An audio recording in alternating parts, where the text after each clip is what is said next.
Your Excellencies, members of IFIMES Council, members of IFIMES, ladies and gentlemen, dear friends. Allow to welcome you on behalf of the International Institute for Middle East and Balkan Studies, IFIMES from Ljubljana, the organizer of today's lecture of Professor Dr. Zaki Shalom, with the title Formulating Israel's Strategy in Changing the World Order. A special welcome and gratitude goes to our guest from today from Israel, the acclaimed and highly respected Professor Dr. Zaki Shalom. I wish Professor Shalom pleasant stay in our wonderful country. I would also like to thank the Embassy of the State of Israel based in Jerusalem and Ambassador Mr. Shmuel Meron for a good cooperation we have for many years now. Professor Dr. Zaki Shalom is a member of the research staff at the Institute for National Security Studies and the Ben-Gurion Research Institute at Ben-Gurion University. He has published extensively on various facets of Israel defensive policy, the Arab-Israeli conflict, the role of the superpowers in the Middle East, and Israel's struggle against terror. His work has also focused on the study of Israel's nuclear option, both in historical and temporary perspectives. In his lecture, our guest will present his view on Israel's role in contemporary international relations, the situations in the Middle East, and on the Israel-Arab conflict. And now I give the floor to Professor Dr. Zaki Shalom. Okay. Welcome. Thank you, sir. It's indeed a great honor for me to be in this group and to visit your wonderful country. It's first time. I almost begin to fall in love with your country. It's a small country. It resembles somehow many facets of Israel, and I met with people, I met with students, and as of now, thanks God, everything went very nicely. And I do hope that we in Israel and you here, especially in the academic track, will enhance our relationship, because I think we have a lot to learn from one another, and there is a lot of fields that we can cooperate together, and for the benefit of both our people and our states. I will speak about Israel's security environment, security thinking. I'll give you some brief history. I would say that if there is one event in the world that determined Israel's security thinking, even before the Holocaust, this is the Munich Agreement between the big powers and Germany with regard to Czechoslovakia. You know, I was researching for many years Ben-Gurion, and his archives, his diaries are filled with this topic. How is it possible that the big powers actually abandoned Czechoslovakia, was a democracy, was a peaceful state, and nobody in Czechoslovakia thought about any territorial expansion, anything like that. And then suddenly, Germany, Nazi Germany, come and say the Sudeten is ours. You either give it us by peaceful means, or we take it by force. And then the big powers, as you know, I don't have to tell you this historic event, actually imposed on Czechoslovakia this deal and told them, if you want for the peace sake, you have to leave the Sudeten land and to give it to Germany. This, of course, did not prevent the war altogether. It just maybe postponed it, but you know, the appetite of the Nazis was too big. In the Sudetenland was just a small part which they wanted to incorporate in their own state. The lesson for Israel and for our first Prime Minister was that states like Israel cannot trust anybody in the world to come to our help when we are in need. That means even alliance with great powers cannot replace our ability to defend ourselves by ourselves against any threat or any combination of threat. This is the legacy that Ben-Gurion has left from the beginning of a statehood until he passed away. He said, if Israel is going to have an alliance with any other state, it's not going to replace our force. It's going to be in addition. If the United States want us to be part of NATO or to have alliance with the United States, that's fine. But this is not going to replace our own force, because once we are attacked, we cannot trust anybody to come to our help. The world, even if there is a written document, even if there is written alliance, when it comes to test, every state judge whether it's going to help or not according to its national interest. And national interest does mean that they will come to our help when we need it.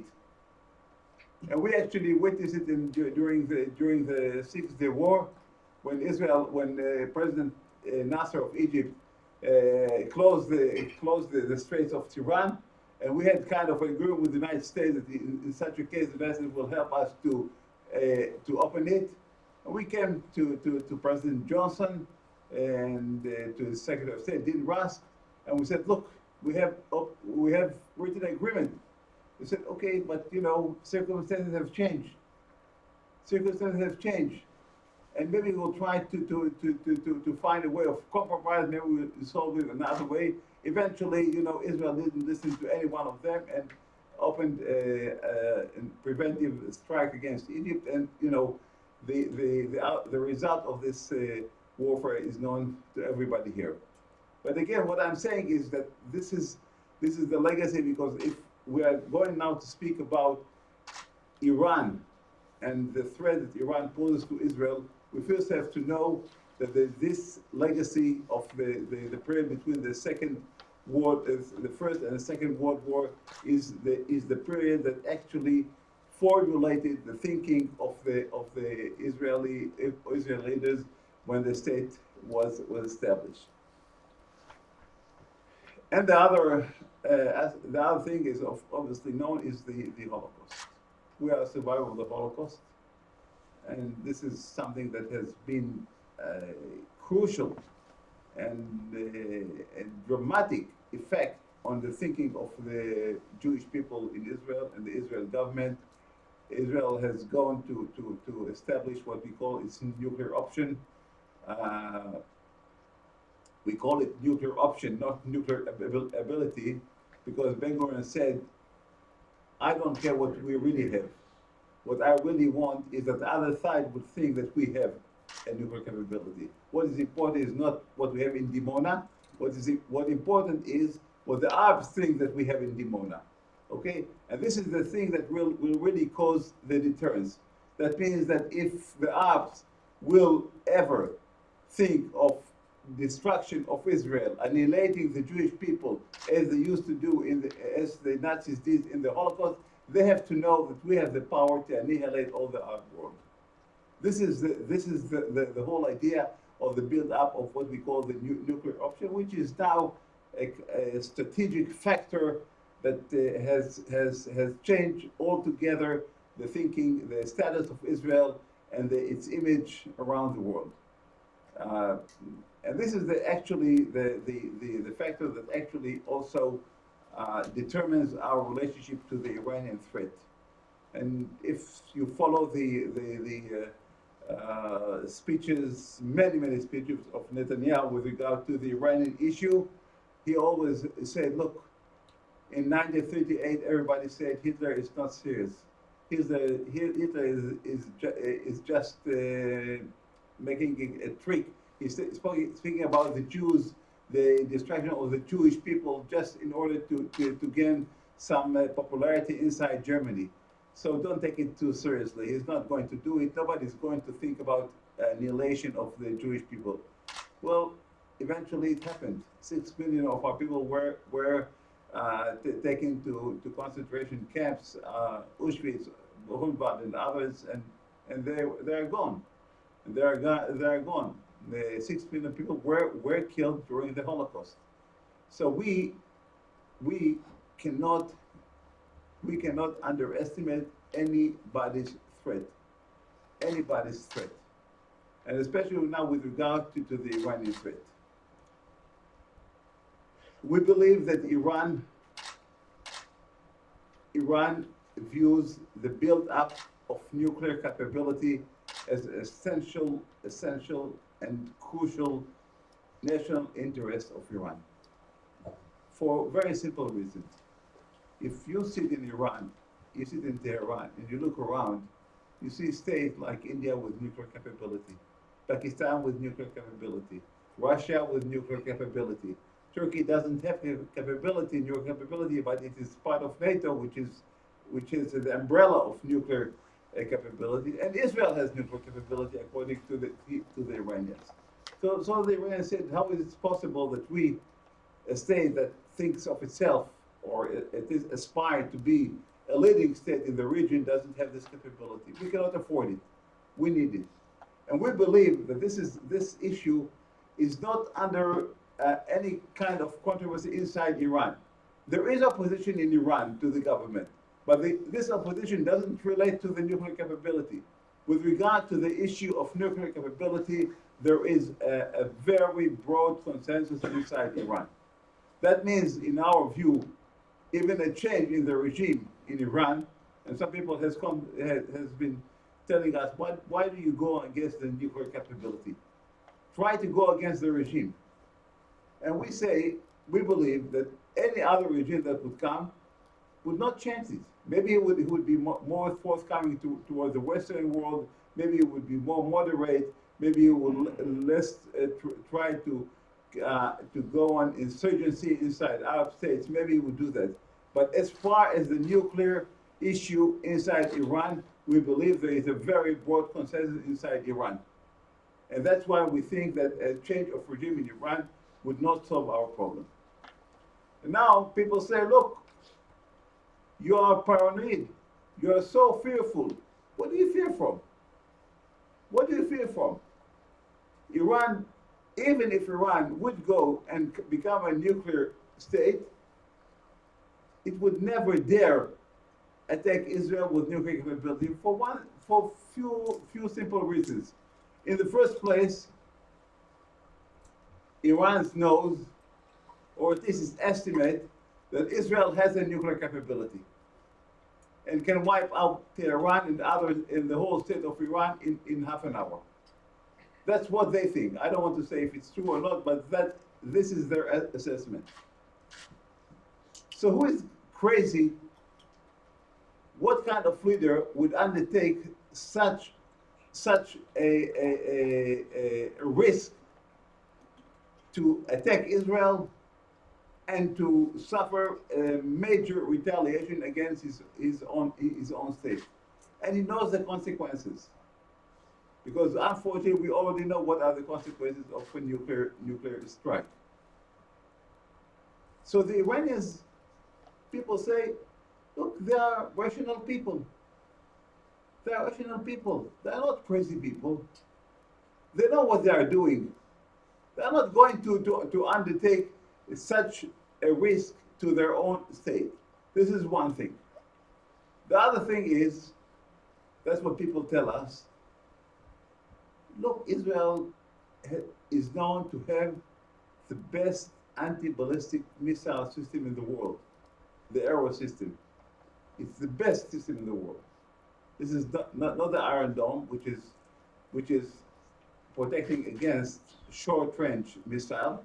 We have the best system, which has already been experienced with American scientists and American military officers, and has been proved almost 90% of success in neutralizing rockets that were launched in the Mediterranean Sea, and it has a very, very big percentage of success. So we were told The Iranians also know this issue, this factor. Are they crazy? They are going to launch a missile from Iran, knowing that it might fall somewhere either in Iraq or in Jordan. In any way, its chances to hit Israel are very slim. So they're not crazy. They're not going to do it. And the third thing that we are having discussion with the United States in this regard, the Americans say, look, everybody knows that America is committed to the security of Israel. And the American president has made it very, very clear that in case Israel is threatened or attacked by another power with unconventional weapons, the United States would retaliate against this power. So this is a commitment that's been done by the American president, American secretaries of state, American secretary of defense. You cannot, nobody can neglect, nobody can ignore such commitment made by the top leaders of the United States.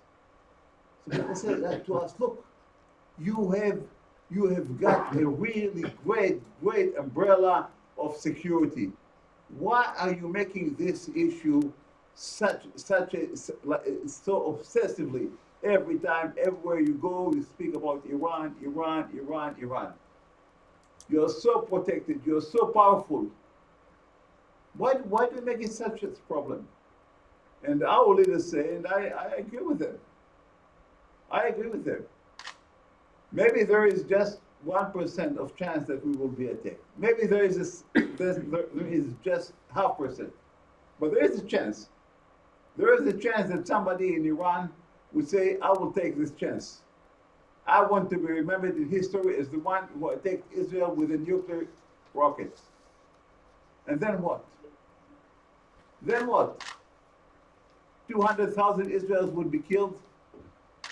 We know that he can launch just one time. He can do it, no more. Because after that, he will not be able to launch anything. Okay, but this one, if it causes 100,000, 200,000 people killed in Israel, this is no longer Israel. I don't know how we will come out of it. So we say, we don't take this chance. We don't take this chance. This is a crucial issue for us. And the policy of the Israeli government is that it will not let Iran become a nuclear state. If it can be done by political means, it's fine. We don't want war, we don't want any military strike. But if it is not going to be done by diplomatic means, we are ready to do it. We would prefer to do it with the United States. If not possible, we'll do it by ourselves. We know that we cannot, or the possibility that we will be able to destroy all the nuclear installation of Iran are not very big, because they are spread all over the country, and many of them are dig under the ground, and it's not an easy thing for Israel to do. But we believe that if we will be capable of causing massive destruction to the Iranian nuclear capability, they will not renew it again, because they are smart people. The Iranian leaders would ask themselves, look, we have invested in this project billions of dollars. We have suffered economic sanctions. We suffer from international isolation. And then the Israelis come and destroy it, not all of it, 80%, 60%. If they will go on with it, they might hit us again. So we think there is a possibility that the Iranians say, we're going to halt. We're not going to renew it. By the way, this is what happened to in the case when Israel hit the Osirak nuclear capability in Iraq in '81, and that's actually what happened until now. After, according to foreign press, Israel hit the nuclear facility in Syria. They didn't renew it. So we think that there is a good chance that even if we are not capable of hitting and destroying all the facilities of Iran, we might hit them in such a way that they will rethink about the whole nuclear project. And as I said, our policy was from the very beginning that we prefer this to be undertaken by the United States. And in fact, as you know, the President of the United States came with a very, very clear declaration. He said, our policy with regard to Iran is prevention, not containment. We will not let Iran become a nuclear power. That's what he said in his own words, many times, privately and openly.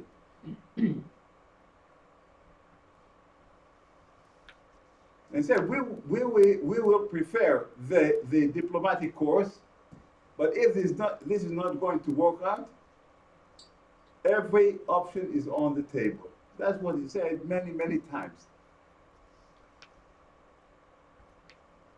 And when he was asked, what is the American policy toward nuclear project in Iran, he said, the Iranians can develop only nuclear project for peaceful energy. If they want for peaceful energy, that's fine. We will be even ready to help them in doing that.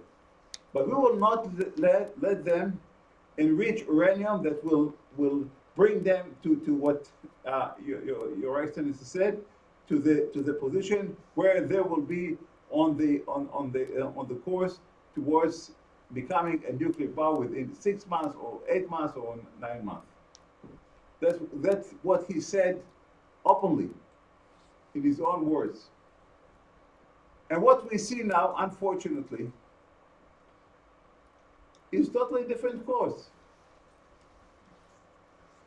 What the United States has done actually now with this agreement with Iran is giving them the ability to enrich uranium to a certain percentage.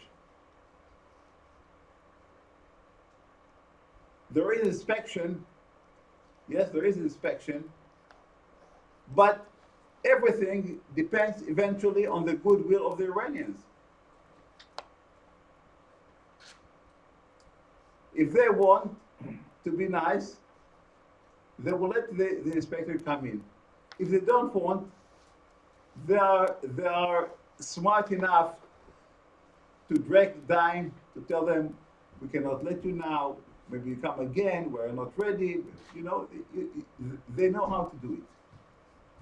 They know how to do it. And then what you do? We believe that the Iranians will not breach this agreement openly and dramatically. They will do it slowly. And every time that you will see that they are not standing by their commitment, you will ask yourself, is it worthwhile for this to go to war? No, it's just a small thing. And then you will have to apply to them to make their case. Why have they breached the agreement? And then if it's done, you have to bring it to the United Nations, the Security Council. It may take months and months and months until maybe somebody will say, yes, they breached the agreement. So what?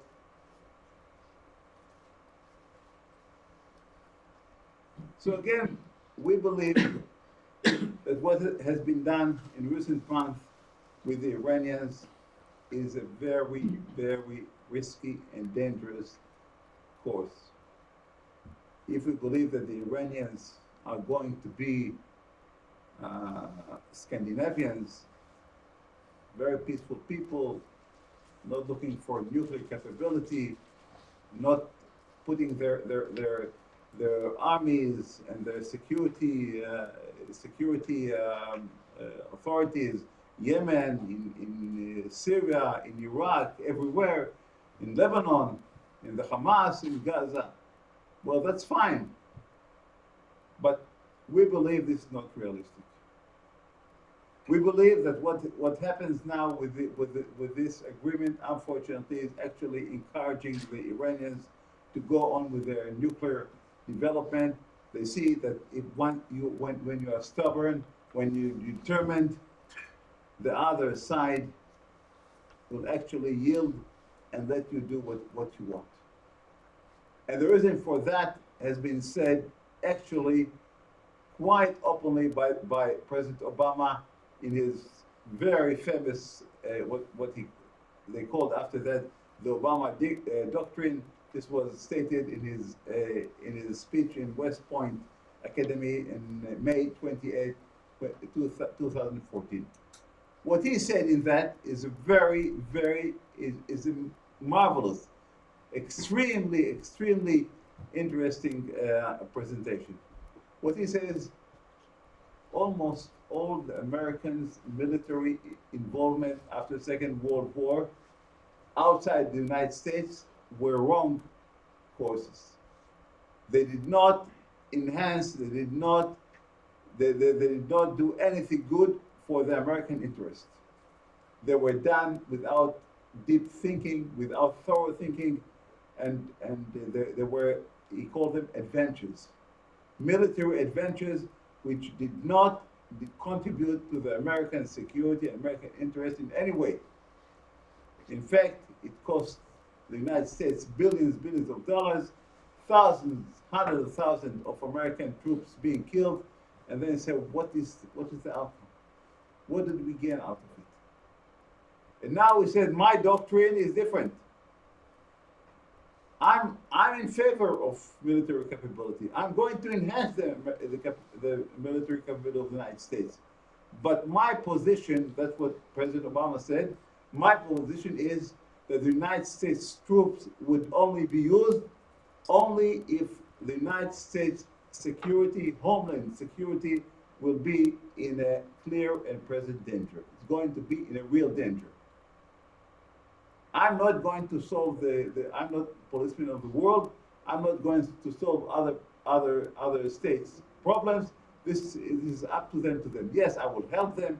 I will send them arms, weapons, as much as they want. But eventually, it's not my responsibility. It's not the responsibility of the United States to go to help other people with boots on the ground, with American troops fighting for them. These days are gone. These days are gone. And if this is a situation, and he of course justified it due to the trauma that the United States had in Afghanistan and Iraq.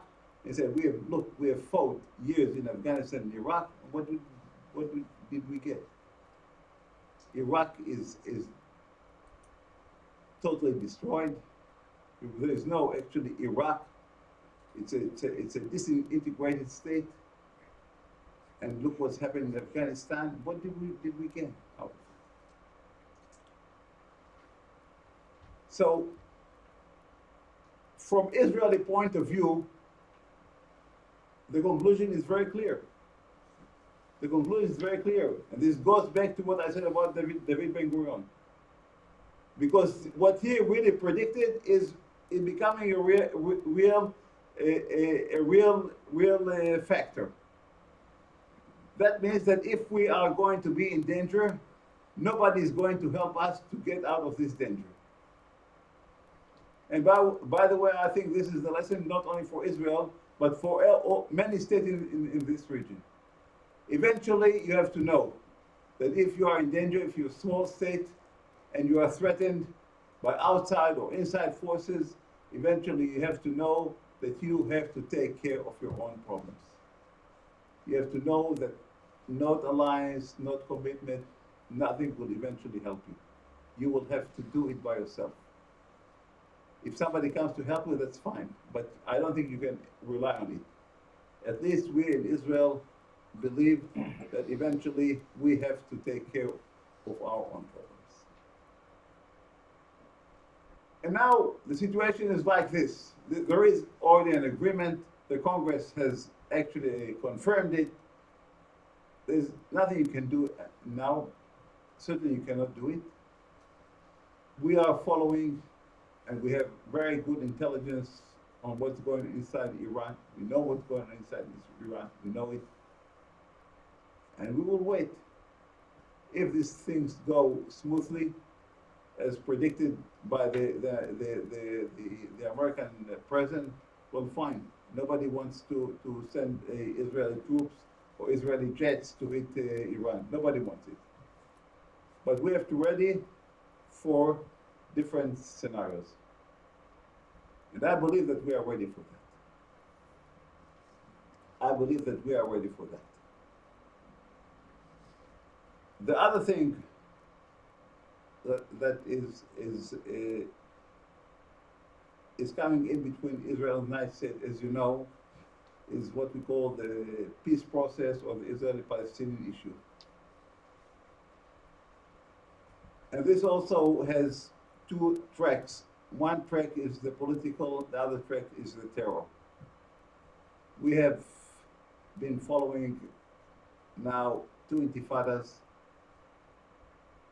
One of them was, the second one was the most horrible because we had to cope with suicide terrorists, people who came with belts of explosive around their body, and they would come into buses and to cafes and restaurants and everywhere. You couldn't. It was very hard to cope with it. I spoke an hour ago with the students about this topic.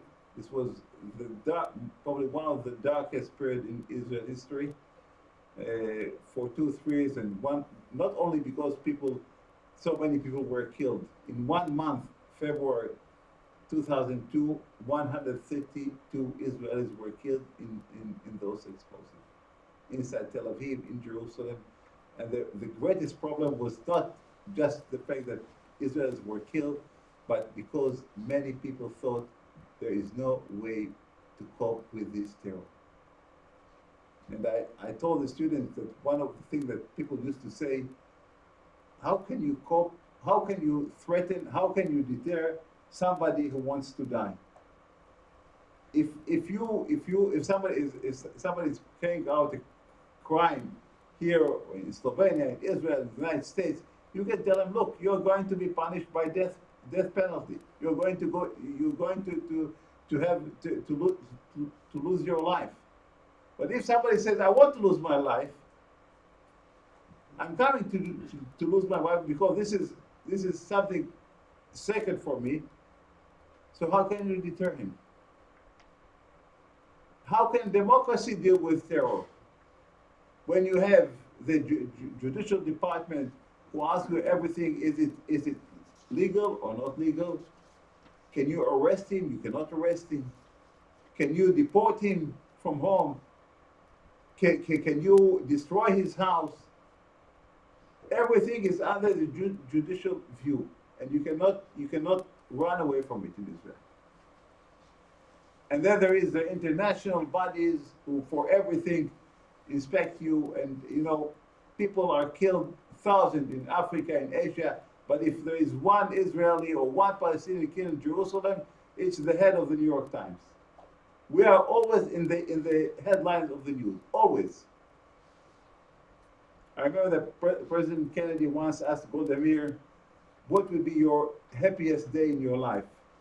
She said, the happiest day will be when I will look at the New York Times and I will see that Israel is the back page, not in the front page. I don't want us to be in the front page.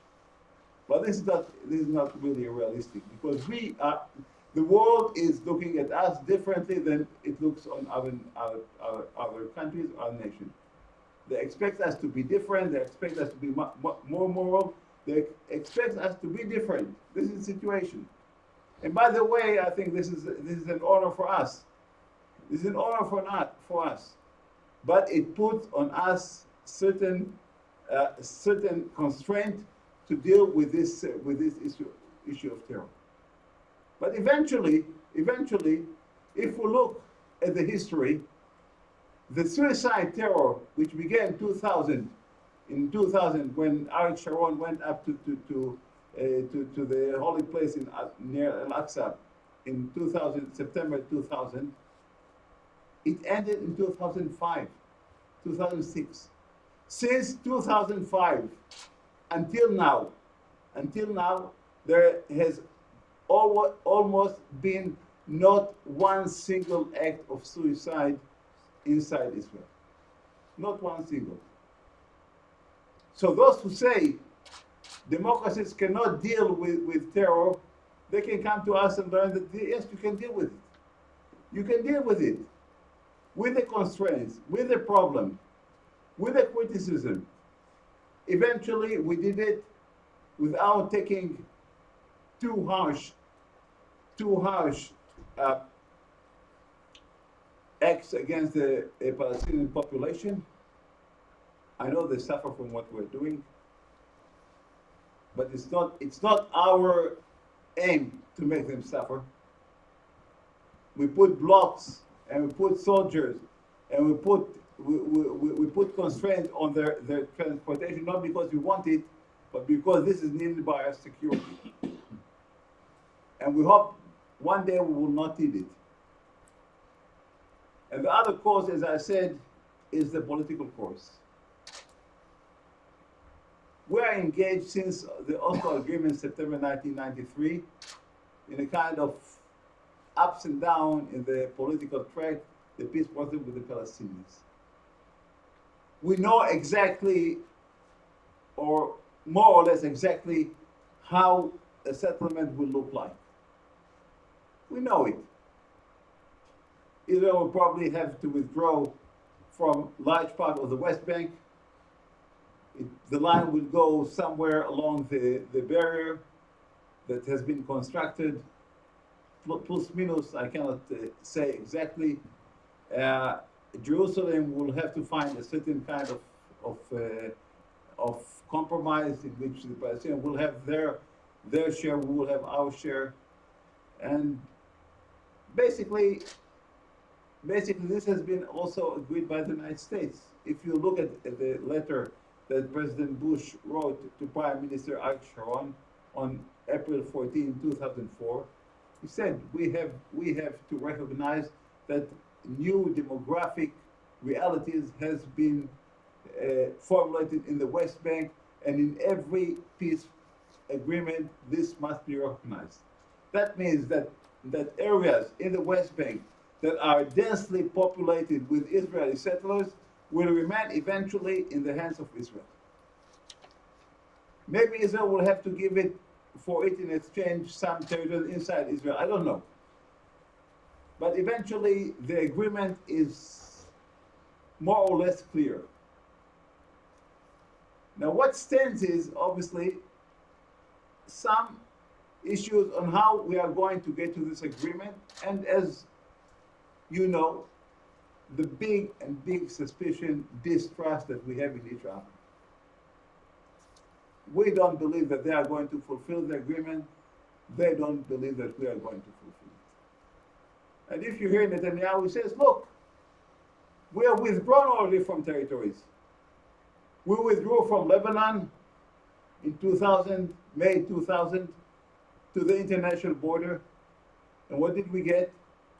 We got the Hezbollah becoming the authority in southern Lebanon.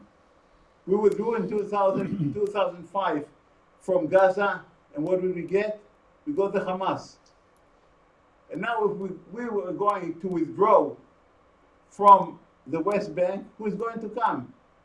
ISIS, maybe. Iran, maybe.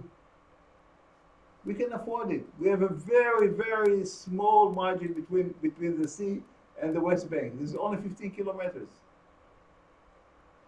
In the last war in Gaza, the Israeli International Airport, Ben-Gurion Airport, was closed for 3 days. For 3 days it was closed because rockets were launched nearby the airfield, and some American air companies said we're not going to risk our travelers. We're not going to come to Israel.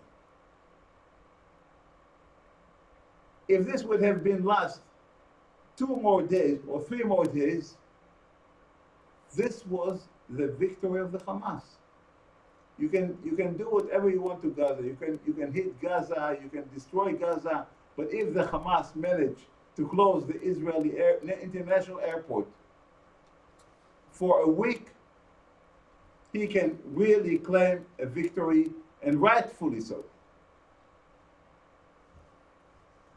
So you're dealing in what we call an asymmetric warfare. We are much stronger than the Hamas.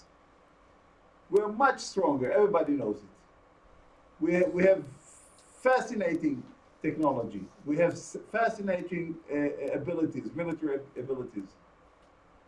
They are, I would say, 90% less of us. But still, we are fighting with our heads tied. We cannot use our force because of internal criticism and international criticism. So even though we are Gulliver in this case, this Gulliver cannot use his power. He is very much constrained. And that is why we say we have this traumatic experience of 2000 and 2005. We cannot afford ourselves to risk another withdrawal and endangering bringing in the radical Islam inside the heart of our land. We cannot do it. We want the West Bank to be demilitarized, and we are the only one. This is what history shows, that if you want a territory to be demilitarized, you have to take care of it by yourself. You cannot ask anybody to do it.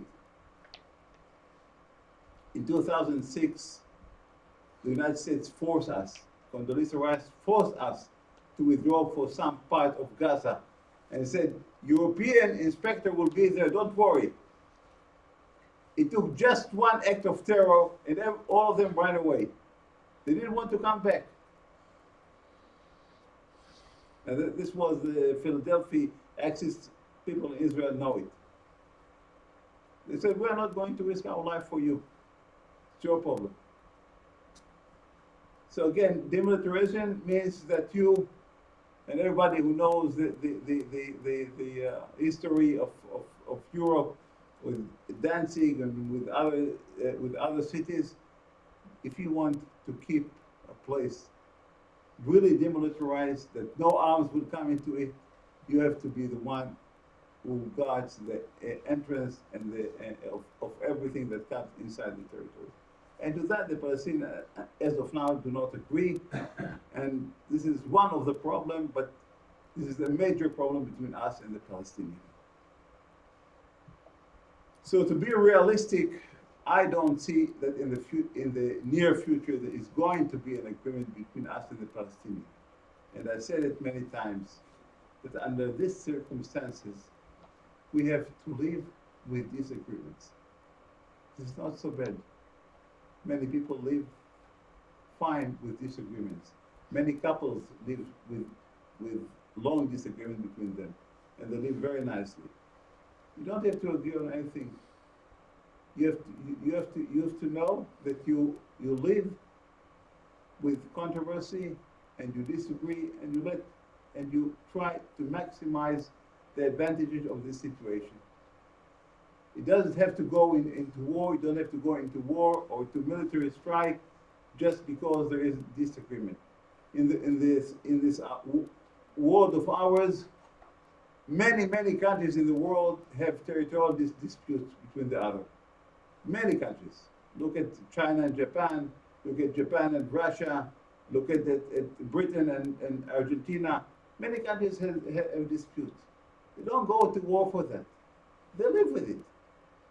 And we say, unfortunately, as far as we see it in the near future, this is the situation. You know, I can be idealistic and say we're going to an agreement, but I'm realistic because I see what is the situation, I know what are the positions, and I know the gaps between the parties. So we have to be realistic and to try to live with what we can. And again, I think I will conclude just with one thing that is crucial to the security of the region. which has, in my view, has changed the whole rules of the game of balance of power between nations. Years ago, power of nation was judged mainly by how many airplanes they have, how many tanks they have, how many infantry they have. And there was, this James, the British journal James, every year comes with this balance of power of states with, with this list. Today, I think this composition has changed dramatically, in my view. That doesn't mean that jets and tanks are not important. They are important. But I think that with new scientific capabilities, new technology, even small state with great scientific ability can become like superpower. I refer mainly to the cyber abilities. Today, small states like Israel with dramatic cyber capability can penetrate into computers outside Israel and can cause massive damage without using any military weapon that it has. And as you know, it's not a secret. It has been already told in the outside press that Israeli computer expert has managed to get into the nuclear system, computer system of Iran, and to install a virus inside it, which blocked them for at least 5-6 years. So I'm saying these kind of things are giving small states the ability to defend themselves fine. It takes just one condition.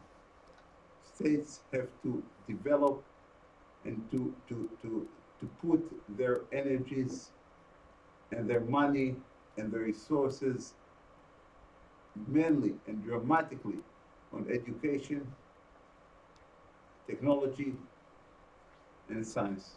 This is the name of the game in the future. That's what I believe. And since I know my country with all its faults, with all its bad things, we are going this way. Our universities and our scientific ability is in the top of the world. And that is why I'm concluding by saying that I'm very optimistic about my country in the future. Because we are leading ahead. We're leading ahead in all these respects. And if we go on using this track, I believe that we are going to face a brilliant future. And I do hope that states friendly to Israel, like Slovenia, like other states, will take the same course, and we can cooperate together for the benefit of our both states. Thank you very much. Thank you, Professor Shalom. I would like to ask Mr. Adaf to start the discussion. I will have 2-3 questions for you. Maybe the first one. This is the third, but I will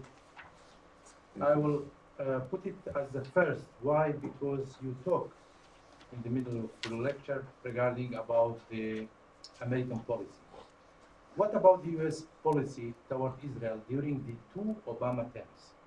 Because he's now just 7 years. Is this some kind of isolationism in the foreign policy of the United States, or limited international involvement to avoid being drawn into dangers? The example of Syria and giving concession to Iran, I think you answered this. But now let me remind you that Obama said that I have done more than any other president to strengthen Israeli security. Is this true? Yes. More than Bush and others? Yes. Please, your answer. Okay. American policy towards Israel has begun in a collision, very embarrassing one, the American president has come with his Cairo speech on June 4, 2009, in which he said, we, the United States, we think that the settlements are illegal, and we demand Israel stop the build-up of settlements at once. That's what he said. Well, it took him some days or weeks to understand that this may be a good policy, but it's not realistic policy. He didn't manage for two or three reasons. The first reason is that he promised Israel that Arab states will give some reciprocity to Israel. And he went to Saudi Arabia, he went to Morocco, and he went to the Gulf state and said, look,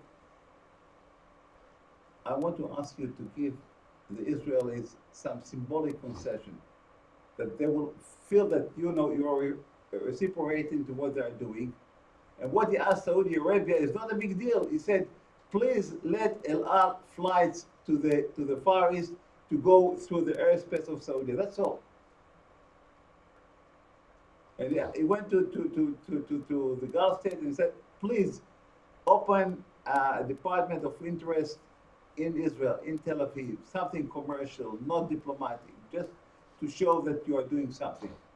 They said, we don't want it. We don't want it. As long as the Israeli-Palestinian conflict has not been solved, we will not make any gesture toward Israel. So this was the first thing. The other thing was that in Israel there was a big opposition to that. And Netanyahu felt that if he's going to agree to this course, he is going to lose his party. So he's going to lose his political career. He cannot live with it. So he chose to I think that in between coming into disagreement and collision with Obama or with his own party and coalition, he decided to go into coalition with Obama. He said, this is better for me because otherwise I'm going to lose it, as he lost it in 1996. This was, by the way, that's what happened in 1996. He lost his term in government because he made concession. So Obama also, made a reassessment, and eventually, as you know, they came to kind of compromise, 10 months freeze of settlement, not total freeze, but a real freeze, and we were satisfied, Americans were satisfied, but eventually it didn't really enhance the peace process, and since then it was blocked. There was another attempt in 2013 by Secretary Kerry. It's also failed. So this is the situation now. The one thing that I can say to the credit of the president is that he made a real distinction between Israel, the United States, and the peace process, and the strategic ties between Israel and the United States. This was quite unusual because until then, American presidents say, look, if you don't listen to what we want, we will block arms to you. We will stop delivering arms to you. We will not give you sophisticated arms, and so on and so on. President Obama has gone on a different track. He said, disagreement on the political issue is one thing, the strategic ties is a different thing. And indeed, I want to say to his credit that he kept it. And yes, the ties between Israel and the United States during his tenure in office are unprecedented. There's never been as good as it is now. Thank you. The second question is how to revive the European Union policy on the Israeli-Palestinian conflict.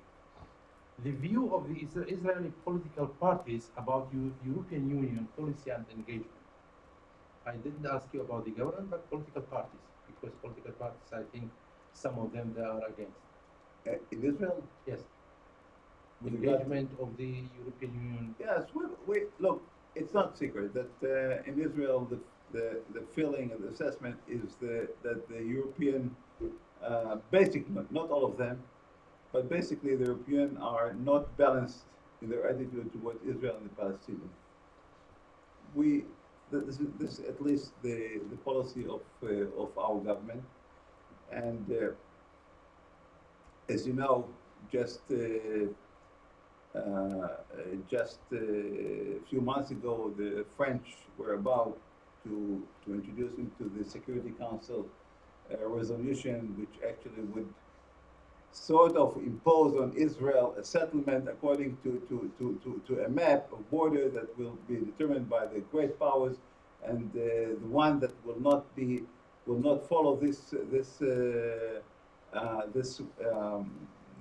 resolution will suffer from sanctions. And there was a debate in Israel whether the United States is going to impose a veto on this or not impose. Eventually, they decided not to go on this track. And only 2 weeks ago, the French again came with the idea that because there are demonstrations inside Jerusalem, the way to solve it is to put the international inspector in the holy shrine, nearby the holy shrine in Jerusalem. Again, everybody knows this is not realistic, it's not going to hold, but this is just, a symbolic reflection of the way some European states view and attitude towards the conflict. In my view, it goes against their interest, because you just cannot be a moderator, you cannot play a real effective part if you don't undertake balanced policy. You can decide that you want to be pro-Arab, that's fine, but you're out of the game, and that's what happened to Europe. They're totally out of the game. So from one time to another, they say we're going to boycott Israeli products from the settlement, and so on and so on.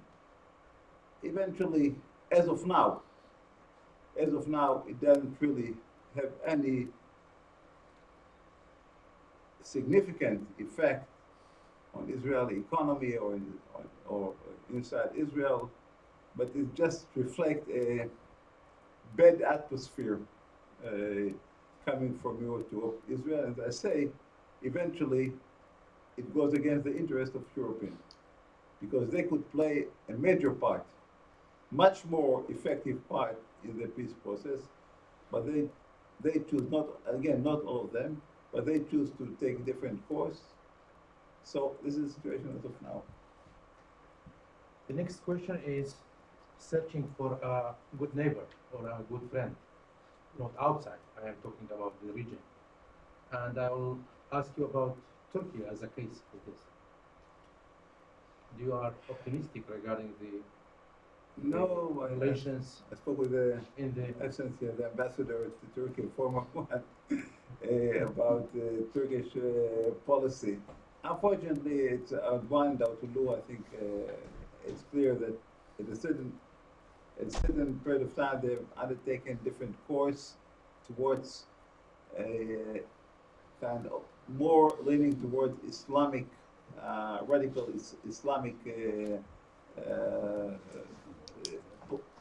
foreign policy. I think the policy of Turkey was zero confrontation, zero problems, and they ended with as many problems as they can. They have problems in Cyprus, with Greece, with us, with Russia. So, in my view, I'm not optimistic about renewing the honeymoon, okay, between us. But again, I want to emphasize that this does not affect the economic relationship between us and Turkey. The Israeli export-import has gone by 40% in recent years towards Turkey. Israeli tourists are flooding Antalya. So, there is the policy and there is the commerce and economic relation. I'm really happy about it. If you ask about friends, I want to say that our best friend in the region is now Jordan. Jordan is, you hear from time to time condemnation by the Jordanian against Israel, but basically the strategic ties between Israel and Jordan are very, very strong. Very, very strong, because Jordan, it's not a new thing. Jordan is under danger from Iraq, under danger from the flood of refugees from Syria, and then from ISIS. They are in danger. And it's the policy of Israel, this is what I believe, that Israel will not let the Abdullah regime fall down. If there is a danger to this regime in Amman, Israel will take steps to stop it. So I think if there is a strategic ally of Israel in the region, this is Jordan. No, who has? First I have question. many questions. First of all, my name is Ben-Gurion. I'm from Egyptian Embassy. I have many comments on what you said right now. If you allow to me. Regarding to what the question what you told us about the man who have this bombing around his side and going to kill himself, how can we punish him? Aren't we ask us about why he makes something like that around himself? Do you believe that the human nature is going to kill himself by himself? Or he just going to deadlock by the Israelis policy and he don't know what shall he do? So at that time he decided to get off of his life to show the whole world that he have not any hope at all for time being. This is number one. Number two, regarding to the peace process, which you told us about right now, and you told us right now, we have some kind of agreement, as you believe that it's already, between quotation, let's say like, it's already arranged from the Israeli point of view. Why the Israelis going on settlement itself and build a new settlement day after day, day after day? If you know there is some kind of agreement, why we do something like that? This is number two. Number three, regarding to the nuclear capabilities which Israelis have, and you informed us that Israel can destroy the Iranian capabilities if she decides to do something like that. At the time, aren't you believe that the first, let's say, threat to Israel itself is Israel will destroy itself? If we use the nuclear weapon, that means that destroy all in all, not the Iranian only, but the Israelis and all its neighbors. This is number three. The last one is regarding to what Mr. Obama said in the Cairo University when he proposed some kind of, when he asked the Arab countries to open even commercial office in Israel to help to cooperate between each other. Aren't we have right now an Arabian initiative which said that if the Israelis solve the conflict, we will recognize Israel? So what is this? Please, thank you for that. Okay. I think I forgot the first one, but I will go different No track. problem. Now, first of all, with regard to the settlements, Yes. okay, I didn't go into details about it, but since you asked, I will go into details. Settlements have began in 67, 68, and was carried out by all the Israeli governments. Right wing, left wing, center, all of them have carried out settlement. The United States, a policy toward the settlement has undergone different version. They began with stating that this is an illegal phenomenon, but President Reagan has changed it. He said it's unfortunate, it's not positive act, but it's not illegal. And then we come to President Bush. Now, you know, I'm jumping in No, no, history. no. We got to President Bush, who came to a tacit understanding with Prime Minister Ariel Sharon and Prime Minister Ulmer. The understanding stated that Israel will be so-called allowed. We don't recognize officially, but if you do it, we'll close our eyes, to build in densely populated areas by Jews. Israel will not be allowed to build new settlement. It will build only inside existing settlement. It will not be able to confiscate land in order to build settlement and some other things. This was the understanding, and as I said, this eventually was reflected in the Bush letter to Zaki Shalom, 14 April 2004, in which we said we have to recognize that a new demographic situation has been composed in the West Bank, and in every peace agreement we have to take it into account. Okay, this is the kind of saying that, you know, that eventually, even if there is a peace settlement, we must recognize that certain areas in the West Bank will remain in Israeli hands. And by the way, this is our interpretation also of 242, because 242 didn't say withdrawal from the territories, it said withdrawal from territories. That means it undertook a kind of assumption that Israel will remain in certain territories. And there is a debate inside Israel, how much are we doing enough? Maybe there is needed to have more concession. This is our democracy, and we have our own. As of now, I believe that Israel is going according to this understanding with the United States. And if you follow the American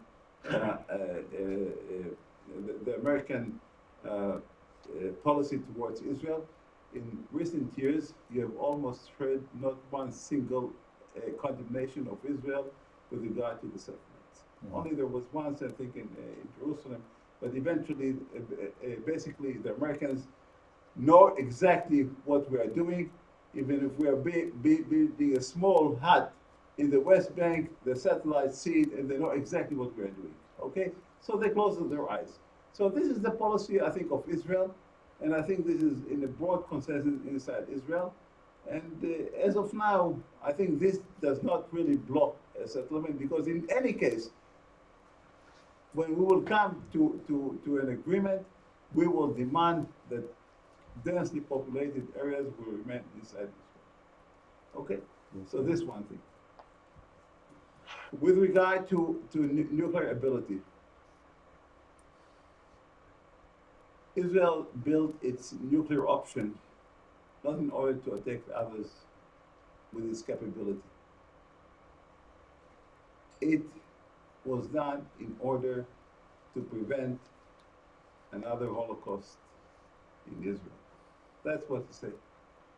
And by the way, I'm saying to my students that if, God forbid, you have to lose nuclear capability, you have lost the war.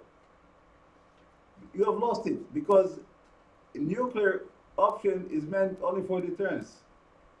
Now, if, God forbid, there is a military strike, nuclear strike against Israel, what will it give Israel to know that other states are also destroyed? Their revenge is meaningless. Meaningless.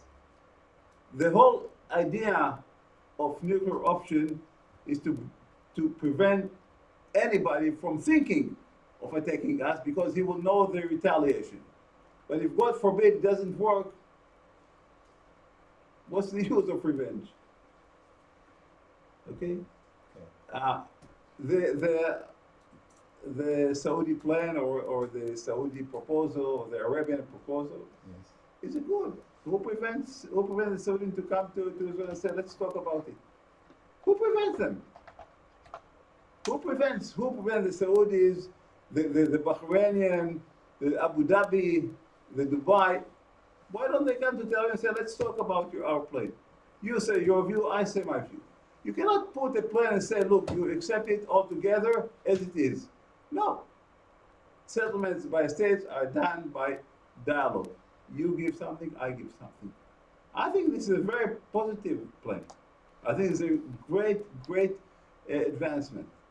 But let's talk about it. Okay, I'm sorry, what was the first issue?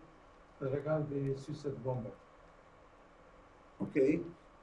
Suicide bomber, look, I know he is. I'm saying, I was saying it to the class 2 hours ago.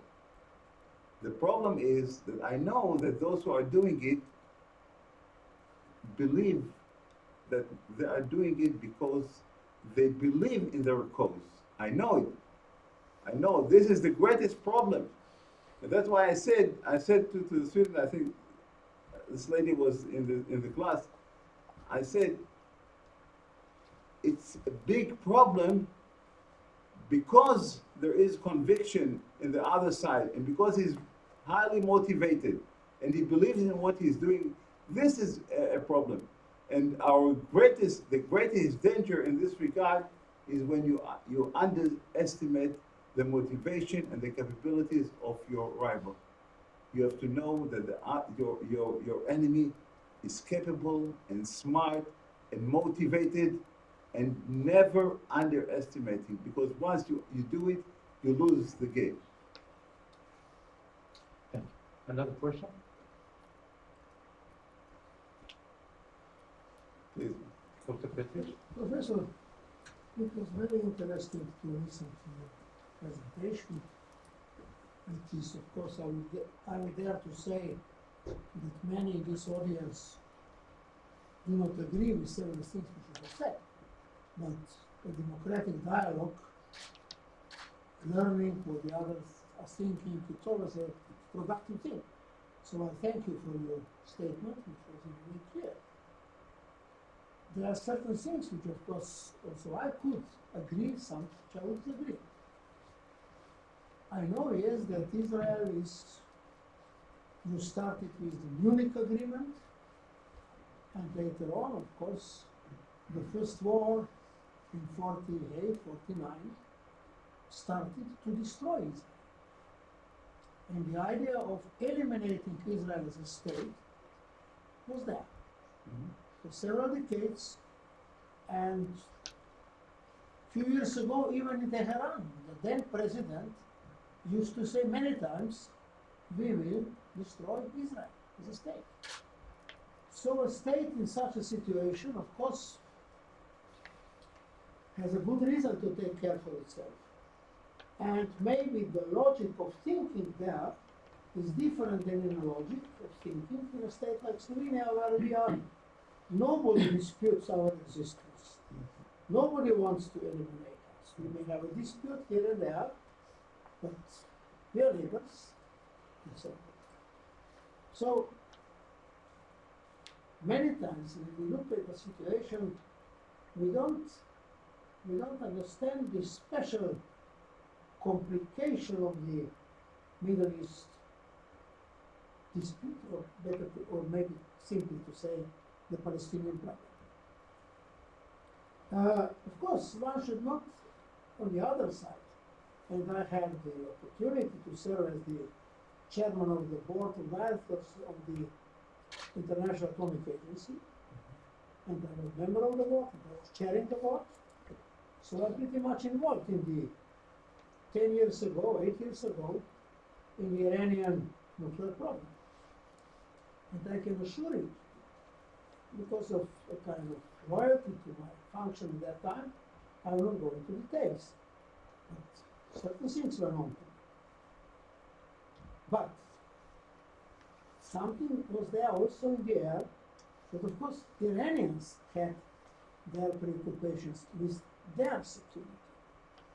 Not only with their security, also with their imagination about their role in the region.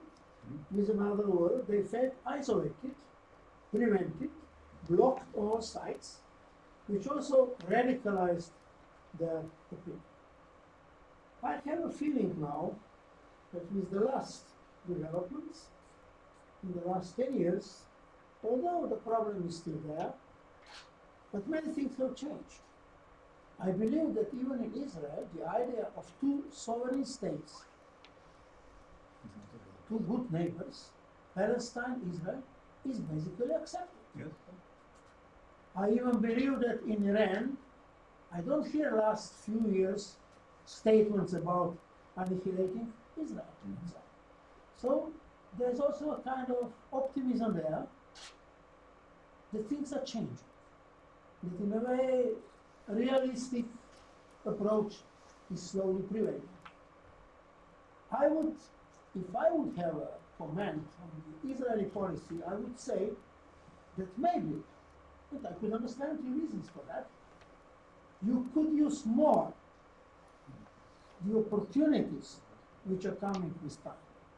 That you should in a way be more proactive, taking care for your security, but be also more proactive to build your security also on the fact that the best security if you have no problems with your neighbors. Well, So one would expect, if I would be in your shoes, I would somehow be more active, more forthcoming, taking care for my security, yes, but also more forthcoming with initiatives, with endeavors to continue to build this mutual trust, which slowly, after so many wars, and far away from claiming that Israel was the culprit for these wars.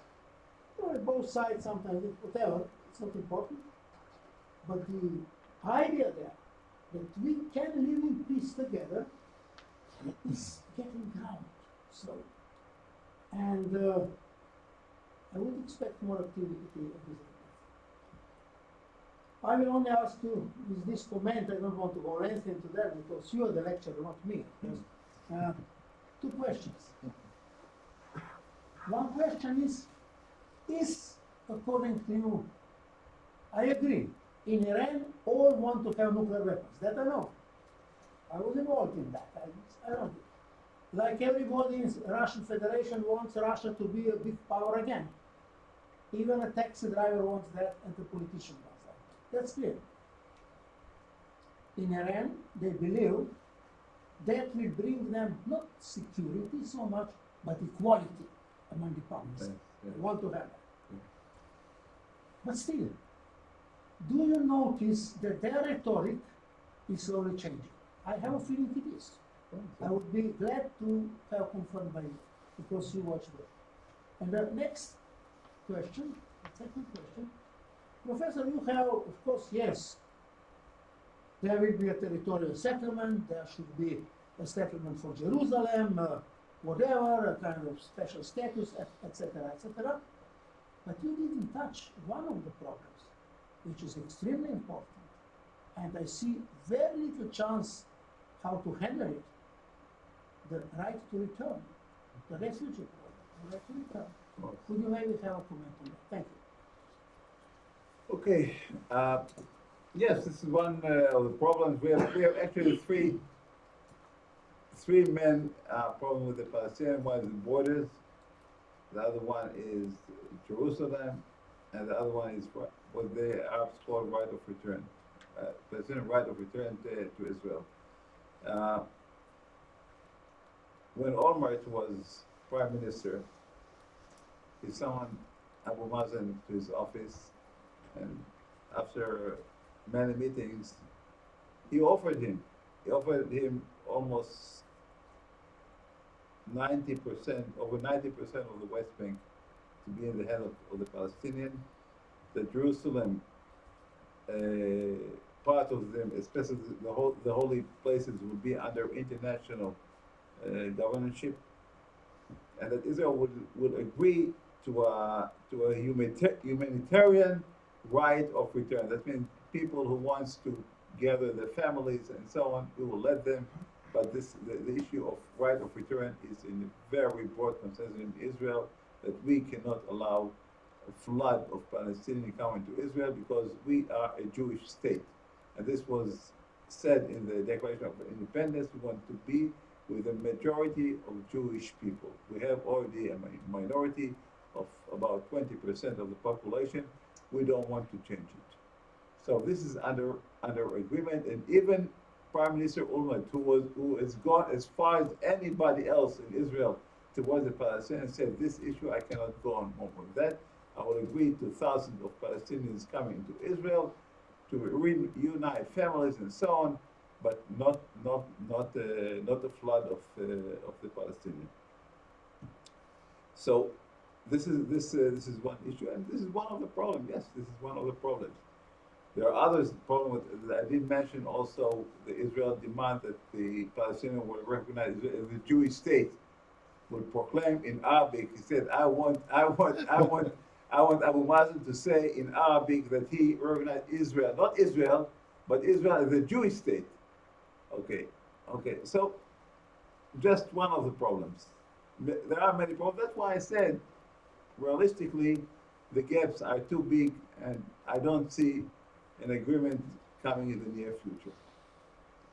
Your view is shared by many, many Israelis. Your view that Israel can show more moderation, can be more forthcoming. As you know, you can follow, you would see what is said in the Knesset, what is said by many, many politicians in Israel. Many criticize this government, and this is democracy.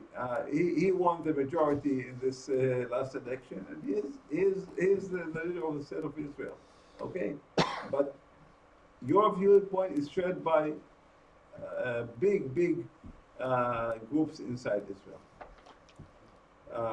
With regard to Iran, yes, of course, President Rouhani is not Ahmadinejad. Certainly, we don't hear more rhetoric about throwing the Jews to the sea, ignoring the Holocaust. The Holocaust didn't exist at all. It's all fairy tales of Israelis that 6 million were killed. Nobody, there were only few were killed, and so on.